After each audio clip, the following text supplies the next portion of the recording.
પ્રકરણ 4 દ્રષ્ટિ પારની સૃષ્ટિ. વિદ્યાર્થી મિત્રો, ડૉક્ટર જયંત વિષ્ણુ નાર્લીકર એક ભારતીય ખગોળ અને ભૌતિક વિજ્ઞાની એટલે કે અવકાશ ભૌતિકશાસ્ત્રી છે. બ્રહ્માંડ વિજ્ઞાનમાં પોતાના કામને કારણે આંતરરાષ્ટ્રીય સ્તરે ઓળખાય છે. તેમને ભારત સરકાર દ્વારા પદ્મ વિભૂષણ એનાયત કરવામાં આવ્યા છે. દ્રષ્ટિ પારની સૃષ્ટિ આ એક સરસ વિજ્ઞાન કથા છે, જેમાં છોટુ નામના કિશોરના પિતા વૈજ્ઞાનિક છે. ઉપગ્રહનો ઉપયોગ અવકાશમાં અલગ અલગ પદાર્થો, ગ્રહો વગેરે જેવી અંતરિક્ષની વસ્તુઓનું અવલોકન કરવા માટે થાય છે. તો ચાલો આજે આપણે અંતરિક્ષ વિશે જાણીએ. છોટુ, કેટલી વાર તને ત્યાં ન જવા માટે ટોક્યો તો પપ્પા કેમ રોજ ત્યાં જાય છે? એમને તો ત્યાં કામ હોય એટલે જાય છે. છોટુ અને તેની મા વચ્ચે આ સંવાદ લગભગ રોજનો થઈ પડ્યો હતો. ત્યાં એટલે ભોંયરામાં જવાના રસ્તા તરફ. છોટુના પપ્પા એ રસ્તે થઈને દરરોજ કામ પર જતા અને પાછા આવતા. સામાન્ય માણસો માટે એ રસ્તે જવાની મનાઈ હતી. નક્કી કરેલી કેટલીક ખાસ વ્યક્તિઓને બાદ કરતા બાકીનાઓને માટે ત્યાં જવાની બંધી હતી. છોટુના પપ્પા એ ખાસ વ્યક્તિઓમાંના એક હતા, પરંતુ આજની વાત જરા જુદી હતી. આજે રજા હોવાથી છોટુના પપ્પા ઘરે આરામ કરતા હતા. માનું ધ્યાન નથી એમ જોઈને છોટુએ પપ્પાનો સિક્યોરિટી પાસ તેમના કોટના ખિસ્સામાંથી સરકાવી લઈને ભોંયરા ભણીનો રસ્તો પકડેલો. આમ તો ત્યાંની સમસ્ત વસાહત જમીન તળે જ વસતી હતી. આ ભોંયરાનો રસ્તો બોગદા જેવો હતો. અંદર બત્તીઓ હતી અને સામે એક બંધ દરવાજો આગળનો માર્ગ રૂંધીને ઊભો હતો. છોટુએ પોતાના પપ્પાને એ દરવાજામાંથી જતા આવતા જોયા હતા. એણે પણ ખિસ્સામાંથી પાસ કાઢીને યોગ્ય ખાનામાં જ ખોસ્યો. બારણાં ઉઘડી ગયા. તે અંદર ગયો એટલે પેલી બાજુના ખાનામાંથી પાસ બહાર આવ્યો અને બારણાં વસાઈ ગયા. છોટુએ પાસ લઈ લીધો અને ચારે બાજુ નજર નાખી. ભોંયરાનો રસ્તો હતો, હળવે હળવે ઉપર ચડતો હતો. આજે તેને જમીન ઉપર જવાનો સુયોગ સાંપડતો હતો. પણ ના, આજે એવો યોગ ન બન્યો. રસ્તા ઉપર ડોકાઈ રહેલા જાતભાતના નિરીક્ષક યંત્રોની છોટુને ખબર ન હતી. પહેલા જ યંત્ર દ્વારા શંકાસ્પદ પરિસ્થિતિની નોંધ લેવાઈ. આવડી બટકી અમથી વ્યક્તિ આ રસ્તે આવી કેવી રીતે? બીજા યંત્રે એની છબી પાડીને મોકલી આપી. ક્યાંય એક કેન્દ્રીય કચેરીના યંત્રે તે ચકાસી જોઈ અને શંકાસ્પદ પરિસ્થિતિની સૂચના આપી. આ સઘળી વાતની છોટુને કલ્પના ન હતી. એ તો પોતાની મસ્તીમાં આગળ ને આગળ જતો ગયો. એટલામાં જ ક્યાંકથી એક સામટા 10 ગણવેશધારી એની સામે આવીને ઊભા. એ લોકોએ એને પાછો વાળીને ઘરે લાવી મૂક્યો. મા એની વાટ જ જોતી હતી અને ત્યારબાદ રોજના સંવાદની જરા કડક સ્વરૂપમાં શરૂઆત થઈ. જો કે આજે છોટુના પપ્પા જ એની વહારે આવ્યા. તો પછી તમે કેમ જાઓ છો? હું જાઉં છું એક ખાસ પ્રકારનો સ્પેસ સૂટ પહેરીને. મને એમાંથી શ્વાસ લેવા માટે પ્રાણવાયુ મળ્યા કરે છે. બહારની અતિશય ઠંડી સામે મારું એનાથી રક્ષણ થાય છે અને એના ખાસ પ્રકારના બૂટથી ઉપર ચાલી શકાય છે.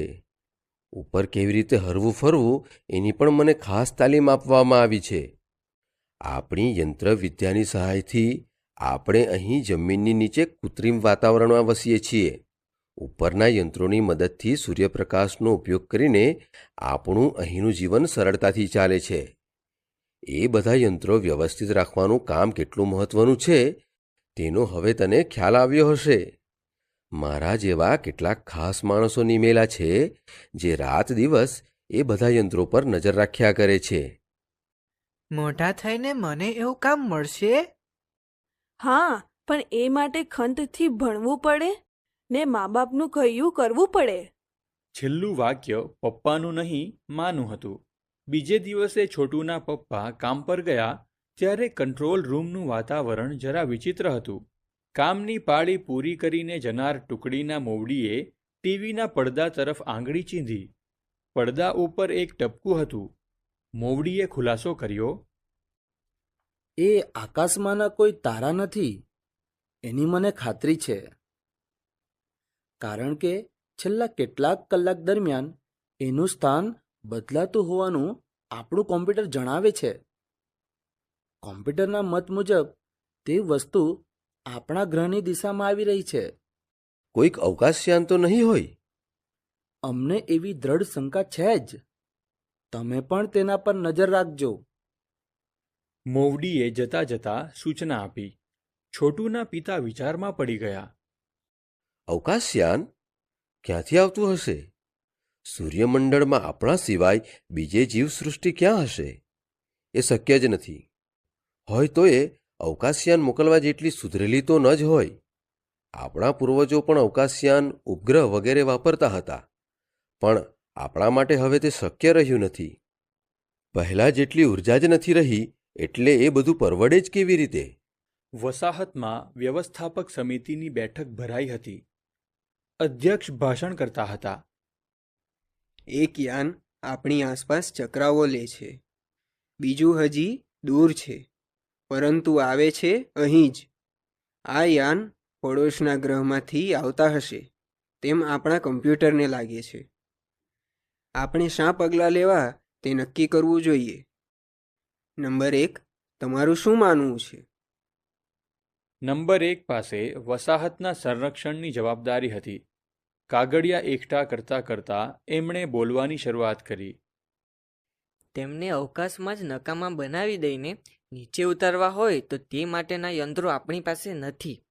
હા, જો તે પોતાની મેળે નીચે ઉતરી આવે તો પછી તેમને નકામા બનાવી દેવાનું સામર્થ્ય આપણી પાસે છે ખરું.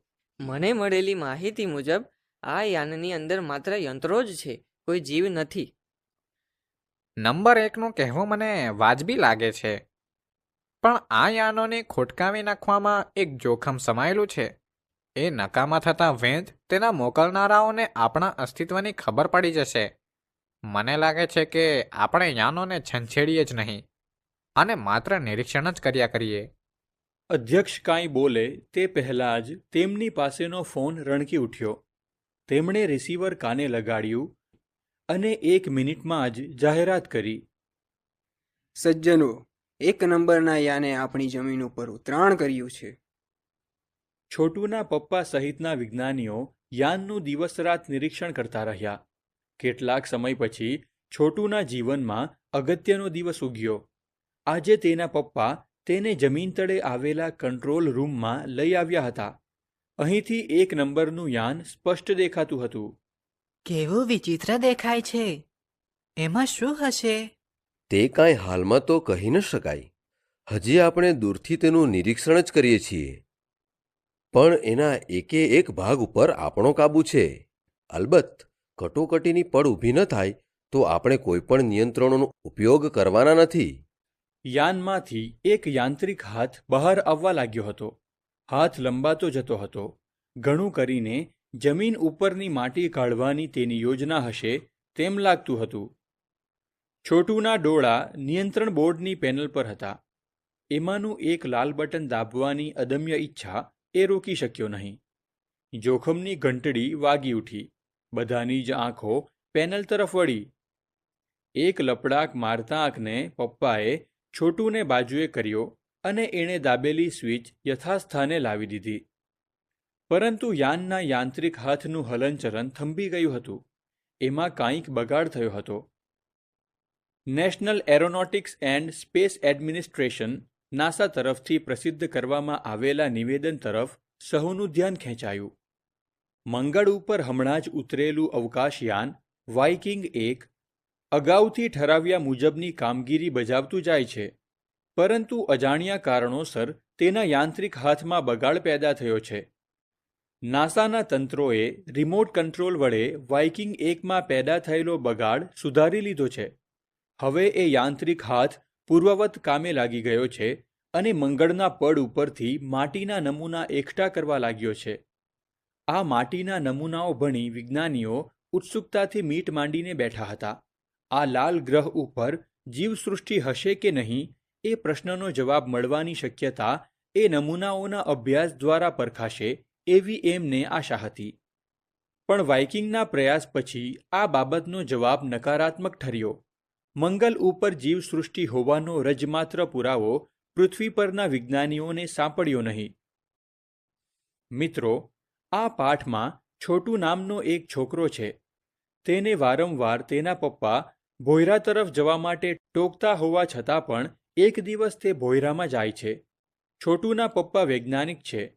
ઉપગ્રહને અવકાશમાં છોડવાથી અંતરિક્ષ પરથી પૃથ્વી ઉપર અને અંતરિક્ષમાં સરળતાથી નજર રાખી શકાય છે. ઉપગ્રહને કારણે અંતરિક્ષમાં એવી વસ્તુઓ જોઈ શકાય છે જે પૃથ્વી પર રહીને વચ્ચે આવતા વાદળને કારણે નથી જોઈ શકાતી. સૂર્યમાંથી પૃથ્વીને પ્રમાણસર ઊર્જા પ્રાપ્ત થાય છે. આથી જ અહીં જીવનનો વિકાસ શક્ય બન્યો. આપણે હંમેશા અન્ય ગ્રહો પર જીવન હશે કે નહીં તે વિચારીએ છીએ, પણ આ પાઠમાં લેખકે પરગ્રહવાસીઓ પૃથ્વી પરના જીવન વિશે વિચારે છે એવો ભાવ વ્યક્ત કરવામાં આવ્યો છે.